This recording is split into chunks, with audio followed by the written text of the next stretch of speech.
La façon dont a été gérée l'Île-de-France pendant les 6 dernières années intéresse visiblement une majorité d'électeurs appelés à voter pour les régionales, en tout cas si l'on en croit un sondage France 3 CSA dont nous vous avons parlé hier.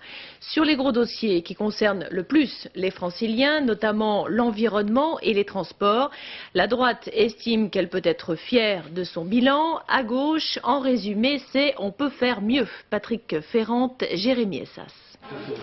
Métro et RER en rampe de lancement électoral, les transports en commun passage obligé des candidats au régional cette saison, priorité à droite mais aussi à gauche.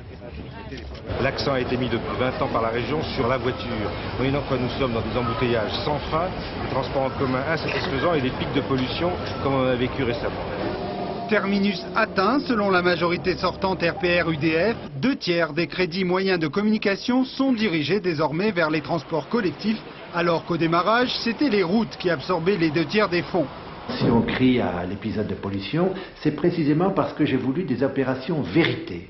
Et de ce point de vue, nous avons mis des appareils de déchloruration sur toutes les cheminées d'usine. Il reste le problème de l'automobile, nous nous y attaquons. Et nous avons financé tous les nouveaux autobus de la RATP au gaz que vous verrez circuler dans quelques mois. La priorité a été donnée aux routes, et même quand dans les budgets il y avait des présentations artificielles, eh bien on retrouvait dans des secteurs comme la sécurité, comme des choses comme ça, de l'argent qui arrivait sur le budget routier en Île-de-France.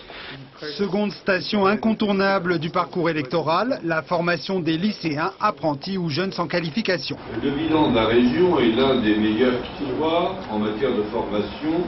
La droite aligne de nouveaux IUT, 175 lycées neufs ou rénovés et le doublement du nombre d'apprentis. La gauche critique l'état d'urgence pour près de 200 lycées et dénonce la non-participation au plan Université 2000. La totalité des lycées Pailleron ont été traités ou sont en train de l'être avant la fin de cette année. La totalité des établissements qui contenaient de l'amiante ont été entièrement traités.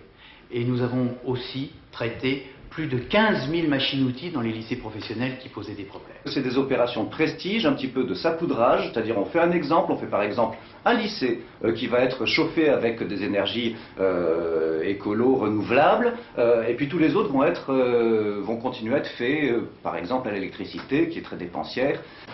Côté recettes et donc impôts, la gauche condamne les hausses à plusieurs chiffres, la droite défend fiscalité et emprunt les moins élevés des régions françaises.